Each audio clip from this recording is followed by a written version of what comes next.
Bonjour, c'est Pauline Philibert-Digem, je suis coach professionnel certifié et je vous accompagne dans le développement de votre business. En bonus, je vous montre comment trouver simplement vos clients et communiquer efficacement sur LinkedIn. Bienvenue sur le podcast Bien dans mon business, votre dose hebdomadaire de bonne humeur, où chaque semaine, je vous donne les clés pour booster sereinement votre business, votre visibilité et surtout oser réaliser tous vos rêves. Vous êtes prêts ? C'est parti! Vous savez que LinkedIn peut vous amener des clients, mais vous ne savez tout simplement pas comment vous y prendre, ni même par où commencer. J'ai créé pour vous la roadmap LinkedIn qui est entièrement gratuite et qui vous retrace le plan exact pour attirer vos clients professionnels grâce à LinkedIn et en développant votre stratégie unique sans avoir à y passer des heures par jour. Donc cette roadmap est faite pour vous si aujourd'hui vous êtes entrepreneur et que vous vous adressez à une cible professionnelle, si vous dépendez encore beaucoup du bouche à oreille ou des recommandations, votre chiffre d'affaires est en dents de scie, vous avez des difficultés à vous vendre et du coup vous ne vivez pas pleinement de votre activité. Si vous êtes submergé d'informations techniques qui ne fonctionnent pas forcément pour vous et de toutes les stratégies qu'on peut trouver un peu partout, ou si vous recherchez simplement une stratégie qui est claire et une méthode éprouvée pour gagner en sérénité grâce à un flux stable de clients professionnels.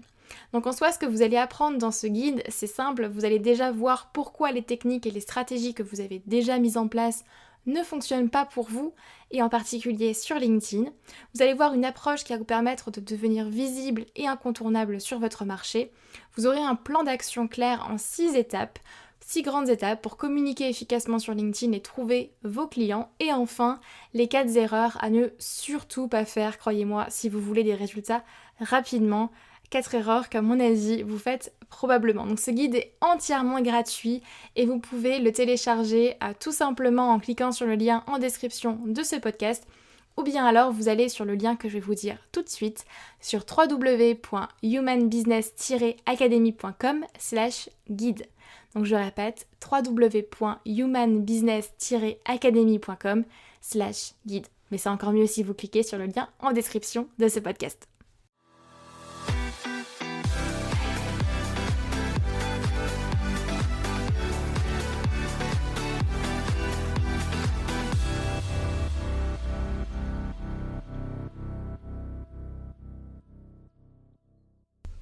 Bonjour tout le monde, j'espère que vous allez bien comme à chaque fois. Contente de vous retrouver pour ce nouvel épisode de podcast. Aujourd'hui on va parler un petit peu d'outils, techniques, LinkedIn pour justement gérer son profil, gérer son compte LinkedIn. Qu'est-ce que je conseille, qu'est-ce que je déconseille, qu'est-ce que moi j'utilise tout simplement dans mon business aujourd'hui. Donc on va plus rentrer dans la partie vraiment technique sur LinkedIn, comment vous allez pouvoir gérer votre LinkedIn plus facilement, peut-être en automatisant certaines parties. Je vais tout vous dire. Donc pour celles et ceux qui ne le savent pas, mais je pense que c'est pas un secret, ça fait maintenant un moment, un long moment, que j'accompagne mes clients du coup sur LinkedIn, sur le développement de leur visibilité, de leur business sur LinkedIn, le réseau social professionnel numéro 1. Alors je ne fais pas que ça, mais c'est une bonne partie effectivement de mon activité aujourd'hui. Et ces dernières années, j'ai testé beaucoup de choses. Je suis vraiment en mode je teste, je mesure et je regarde si ça marche, si ça marche pas. Je fais ça pour beaucoup de pans de mon activité aujourd'hui, et c'est vrai que sur LinkedIn j'ai testé beaucoup de choses, que ce soit en termes de création de contenu, d'outils, de formats, etc. Et aujourd'hui c'est vrai que je suis beaucoup plus à même de vous dire ce qui fonctionne, ce qui ne fonctionne pas et ce qu'il faut faire justement pour que votre visibilité décolle plus simplement. Et au fur et à mesure du temps, j'ai vu beaucoup d'outils arriver sur le marché, beaucoup d'outils d'automatisation, de soi-disant gain de temps, de publication des posts sur LinkedIn, un outil même qui permet de savoir si son profil est optimisé ou pas, etc., etc. Et les outils pullulent aujourd'hui sur le marché, et d'ailleurs c'est normal et c'est bien parce qu'il y a de la demande, mais dans ma vision des choses, pour moi, un outil est censé venir accélérer quelque chose qui fonctionne déjà.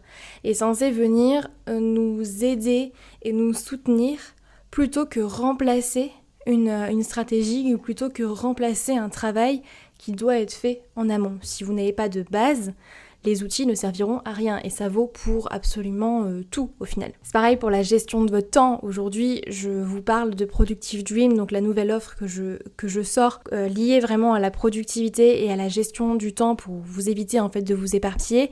C'est exactement pareil. On va pas aller mettre 36 milliards d'outils pour gérer son temps si à la base votre rapport au temps il est mauvais. Les outils ne feront qu'un pansement en fait sur quelque chose qui à la base ne fonctionne pas.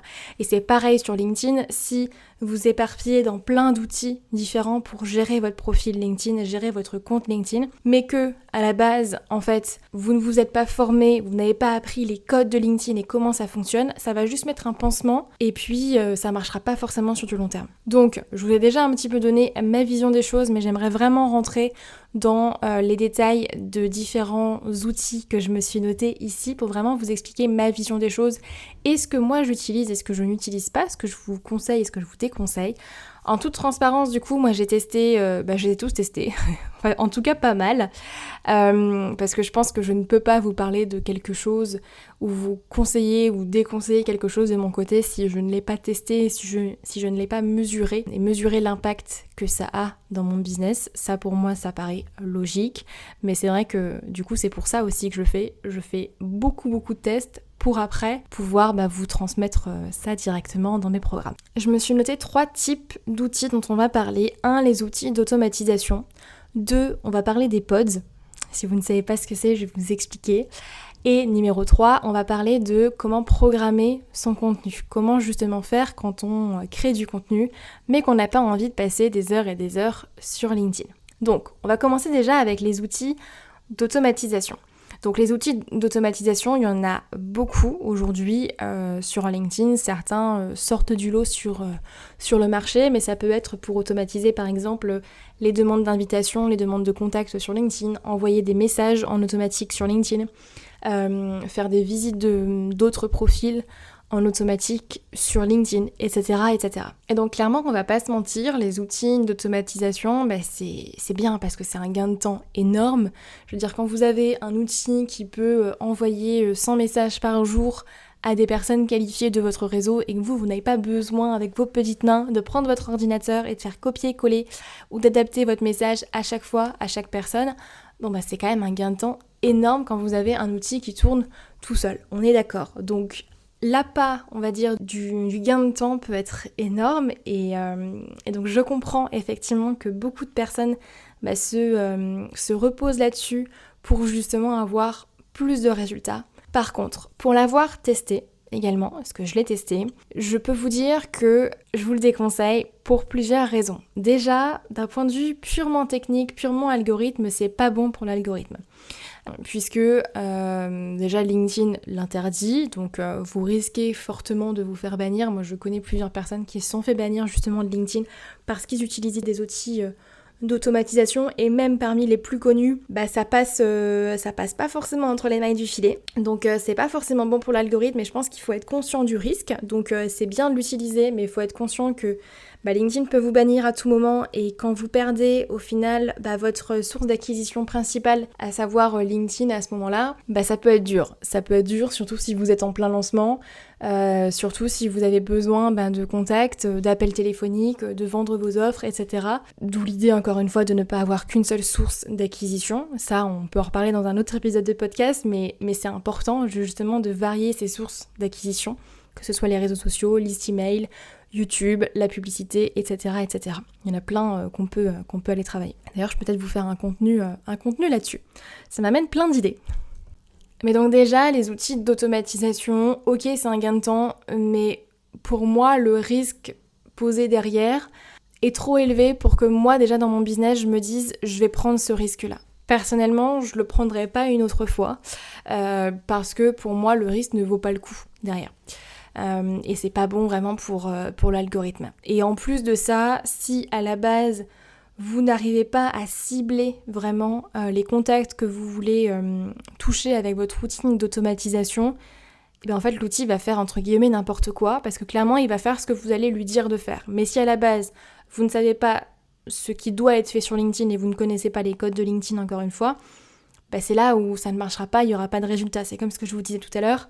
Un outil, pour moi, c'est un accélérateur de quelque chose qui fonctionne déjà. Et si vous ne savez pas comment cibler votre cible sur LinkedIn, c'est pas un outil qui va le faire pour vous. Par contre, vous allez dire à l'outil comment cibler. Donc, si effectivement vous lui dites de mal cibler, si vous ciblez mal, on va dire, votre cible sur LinkedIn, et bien derrière, vous allez vous retrouver avec un outil qui va aller chercher plein de profils qui en fait vont être mal ciblés et vous allez vous retrouver avec un réseau qui est pas qualifié. Et ça, je l'ai vu systématiquement chez chacun de mes clients qui utilisaient des outils d'automatisation et je l'ai vu également dans mon business au tout début. Quand j'utilisais des outils d'automatisation, en fait, je me retrouvais très rapidement avec un réseau qui était pas qualifié du tout. C'est-à-dire des personnes qui, en fait, n'étaient pas vraiment dans ma cible. Au premier abord, pouvaient l'être, mais en fait, pas du tout. C'était pas forcément des personnes qualifiées. Et en plus de ça, c'était des personnes qui n'étaient pas forcément actives sur LinkedIn. Et vous le savez si vous me suivez, mais l'importance d'avoir un réseau qualifié, pour moi, il est primordial et vous devez avoir des personnes dans votre réseau qui sont actives sur LinkedIn. Sinon, vous n'allez pas avoir de commentaires, de likes sous vos posts. Donc c'est important d'avoir des personnes dans votre réseau qui vont liker, qui vont commenter, qui sont actifs sur LinkedIn. Et on sait que sur LinkedIn, 90% des gens, justement, sont inactifs et sont ce que j'appelle des fantômes sur LinkedIn. Donc c'est important de bien choisir les personnes que vous faites rentrer dans votre réseau ou pas. Ce que vous ne pouvez pas faire avec un outil d'automatisation. Donc si aujourd'hui vous utilisez un outil d'automatisation pour envoyer des demandes d'invitation par exemple sur LinkedIn, alors c'est super, vous allez vous retrouver très rapidement avec un réseau de plus de 5000 contacts, ça flatte l'ego, on est sympa, enfin c'est top, mais ça va pas vous amener du résultat derrière. Et moi j'ai de nombreuses personnes qui viennent me voir en me disant Pauline, super, j'ai envie de travailler avec toi sur LinkedIn, en plus ça va être facile, moi j'ai 10 000 contacts dans mon réseau. Ouais, mais en fait pour moi c'est pas un gage de qualité. Et quand on creuse, en fait on se rend compte que les 10 000 personnes, elles sont pas forcément très qualifiées, elles sont pas actives sur LinkedIn, et du coup il n'y a pas de communauté engagée. Et c'est ça en fait le plus important, c'est d'avoir une communauté qui est engagée derrière. Donc les outils d'automatisation pour moi, ça peut bien marcher de manière très ponctuel et quand on sait vraiment comment l'utiliser, mais attention au risque derrière. Par contre, ça marche plutôt sur le court terme, pas sur le long terme. C'est pas ce qui va vous permettre de créer une communauté engagée, c'est pas ce qui va vous permettre de vraiment sur le long terme développer votre notoriété et votre visibilité. Donc faites attention comment vous les utilisez, apprenez à les utiliser, formez-vous d'abord au code de LinkedIn en fait pour savoir ensuite quoi demander à votre outil, quoi demander à votre robot en fait, tout simplement. Mais attention à ce que vous cherchez, parce que si vous cherchez des résultats sur le court terme et que vous avez juste besoin d'un grand coup d'impulsion dans votre business avec des nouveaux contacts et tout d'un coup vous avez vraiment besoin d'une rentrée de cash dans votre business ou d'appels, etc. Bon, ça peut être intéressant. Mais pensez encore une fois à votre vision long terme, à votre image de marque. Qu'est-ce que vous visez ? Comment est-ce que vous voulez apparaître sur le réseau et quel est votre objectif au final long terme. C'est là que ça vous permettra de savoir si, oui ou non, ça peut être une bonne décision pour vous. Ensuite, j'ai envie de parler des pods. Ça va vraiment faire le lien avec les outils d'automatisation. Parce que je sais que ça circule encore beaucoup sur LinkedIn, même si c'est moins d'actualité qu'il y a 2 ans à peu près. Les pods, pour vous expliquer un petit peu ce que c'est pareil, c'est un outil d'automatisation. Vous allez rentrer en fait dans des groupes et dans ces groupes-là, donc on n'est pas sur LinkedIn, mais sur l'outil en lui-même, vous allez rentrer dans un groupe et dans ce groupe-là, en fait, chaque personne qui est inscrite dans le groupe va venir liker ou commenter les posts des autres membres du groupe. Et ça va se faire de façon automatique. C'est-à-dire que vous pouvez même automatiser en fait l'engagement sur d'autres publications. Donc, par exemple, c'est pour ça que, et moi je le remarque très très rapidement quand je le vois sur LinkedIn aujourd'hui, mais c'est pour ça que parfois vous allez avoir des posts sur LinkedIn avec 400 likes mais 2 commentaires. Ça pour moi, c'est clairement des personnes qui utilisent des pods. Ce qui fait que c'est de l'engagement artificiel. Alors ce sont des vraies personnes qui vont liker et commenter, mais ce n'est pas fait de façon consciente et ce n'est pas la personne qui a vu le post et qui s'est dit tiens je vais réagir à ça, je vais liker. Et ce qui fait que oui, que c'est de l'engagement entre guillemets semi-artificiel, on va dire. Alors pour moi, ça c'est le pire. C'est le pire parce que c'est Pour moi, j'arrive même pas à voir le gain qu'on peut avoir, à part flatter l'ego, à part se dire super, j'ai 300 likes, j'ai des commentaires, c'est bien, j'ai l'impression d'être visible. Mais à part ça, pour moi, j'ai encore du mal aujourd'hui à voir vraiment le résultat, à part flatter l'ego. Bon, je vois pas ce que ça peut apporter. Et en toute honnêteté, encore une fois, je vais vous le dire, mais je l'ai testé. Et clairement, c'était pour ça, c'était pour l'ego, pour me dire, bon bah c'est bien, j'ai des likes, j'ai des commentaires. Mais en fait, c'était pas... je l'ai testé de manière très légère, je crois que ça avait duré 1 semaine, et après j'ai dit stop, ça me convient pas du tout. Et c'était il y a un bon bout de temps maintenant. Mais encore une fois, c'est vraiment pas bon pour l'algorithme, parce que vous allez rentrer dans des groupes, si les personnes, encore une fois, dans le groupe dans lequel vous rentrez ne sont pas qualifiées, ou ne sont pas dans les bonnes zones géographiques et ne sont pas dans votre cible ou n'ont pas votre cible dans leur réseau, en fait ça servira à rien du tout. Et l'algorithme LinkedIn ne va même pas comprendre au final à qui il doit montrer vos posts. Parce que l'engagement sera artificiel. Il faut bien comprendre que l'algorithme LinkedIn aujourd'hui, comment est-ce qu'il fonctionne ?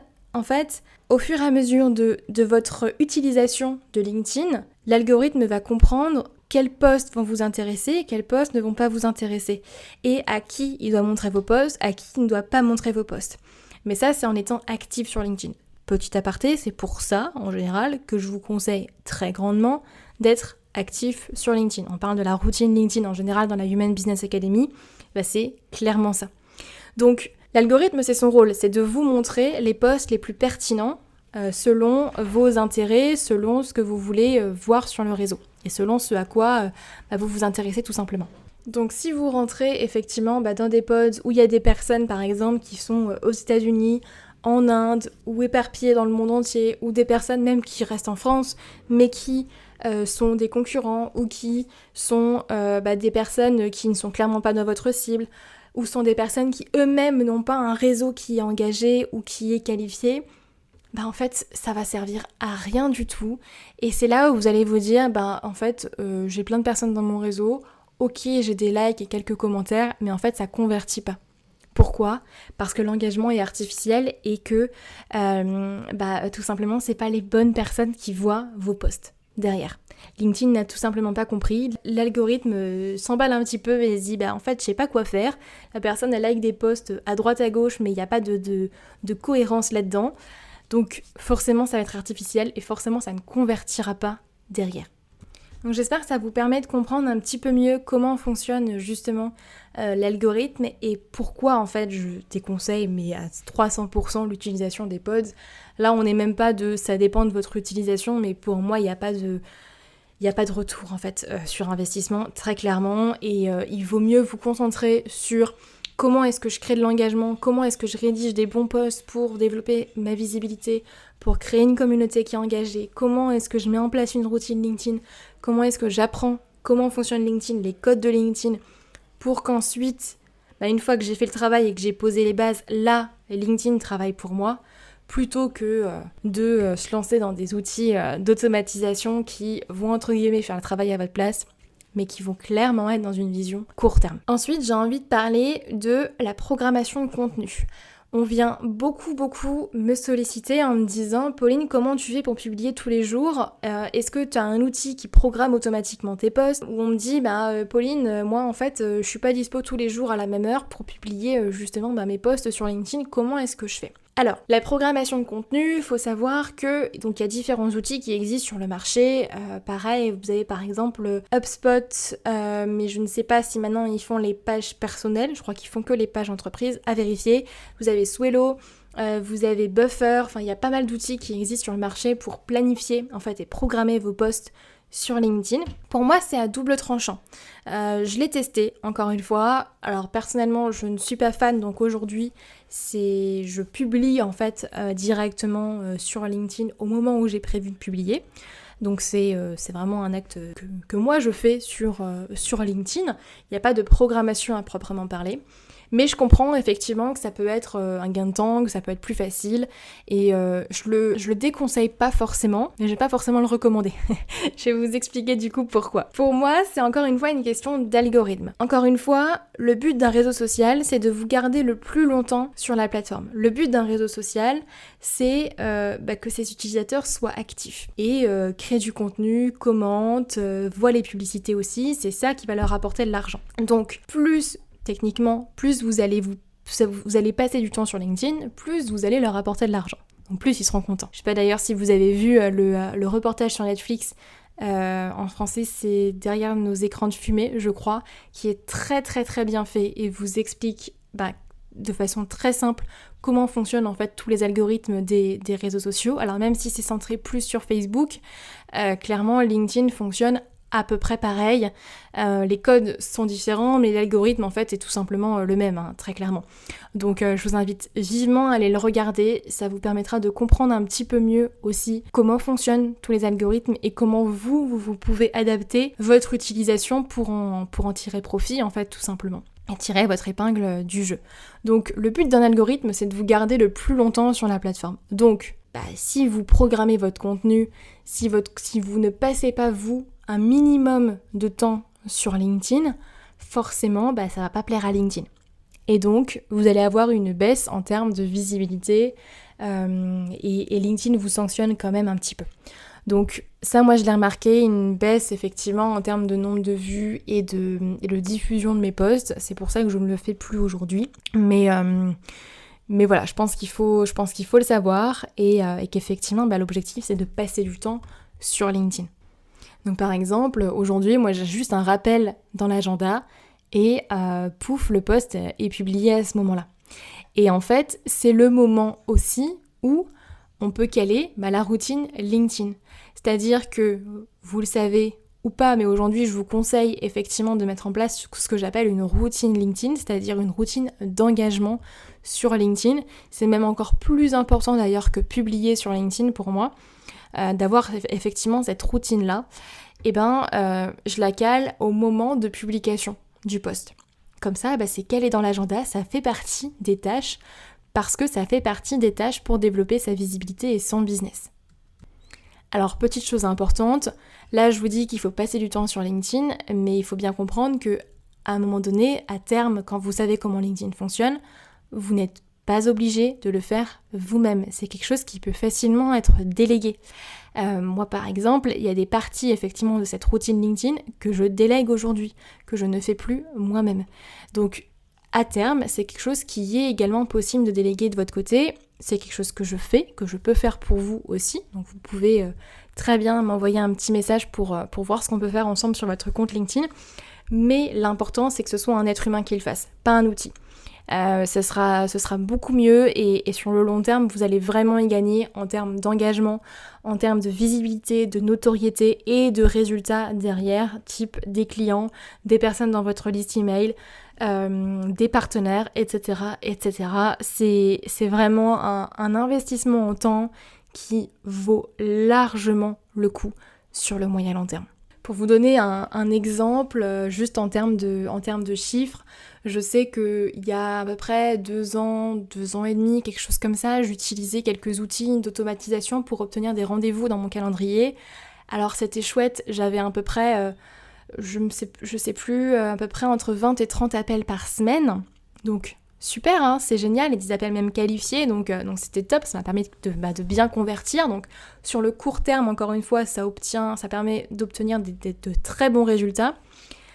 Mais aujourd'hui, par exemple, sans outils d'automatisation, LinkedIn me rapporte à peu près 800 à 900 adresses email par mois. Et la grande majorité de mes clients, aujourd'hui, avec un business qui tourne simplement à minimum 50 000 € de chiffre d'affaires par mois.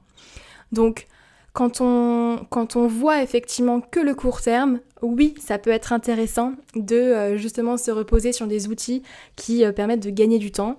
Mais encore une fois, c'est hyper important d'avoir votre vision moyen-long terme pour vous dire, dans le moyen-long terme, qu'est-ce que je veux obtenir ? Est-ce que c'est plus des résultats sur le court terme et des appels et du chiffre d'affaires qui rentrent, super, c'est ok ? ou est-ce que sur le moyen long terme, je veux vraiment développer ma visibilité, ma notoriété et puis pouvoir avoir des résultats qui soient plus entre guillemets plus récurrents et plus stables. Donc pour moi, les outils c'est bien, mais ça ne doit pas remplacer en fait une bonne stratégie, ça ne doit pas remplacer l'humain. Donc n'allez pas vous éparpiller avec des outils qui vous donnent un peu l'illusion de gagner du temps ou de flatter l'ego dans un premier temps. Pensez à structurer d'abord votre stratégie. Faites en sorte que ça marche, apprenez les codes, formez-vous et ensuite, plutôt que de vouloir tout automatiser avec des robots, pensez à déléguer. Je pense qu'on peut automatiser certaines choses, mais pas tout. Et le reste, il vaut mieux le déléguer, justement. Ça fera plaisir à l'algorithme et en plus, ça rendra votre business plus humain. C'est quand même plus fun de travailler avec des humains et je pense que c'est largement mieux sur le long terme. Et c'est quelque chose sur lequel je peux largement vous aider de mon côté si ça vous intéresse. Donc voilà, j'espère que l'épisode de podcast sur l'algorithme, les outils à utiliser pour mieux gérer son compte LinkedIn vous aura plu. N'hésitez pas à mettre un retour sur Apple Podcast ou sur Spotify. Ça vous prend quelques secondes et pour moi c'est hyper précieux. Donc n'hésitez pas à le faire, il suffit d'aller sur Apple Podcast ou sur Spotify et vous allez tout en bas du podcast et vous pouvez laisser un petit commentaire avec une note directement. Et en tout cas, moi dans tous les cas, je vous retrouve la semaine prochaine pour un nouvel épisode de Bien dans mon business. D'ici là, prenez soin de vous, prenez du temps pour vous et on se retrouve mardi prochain. Bye bye.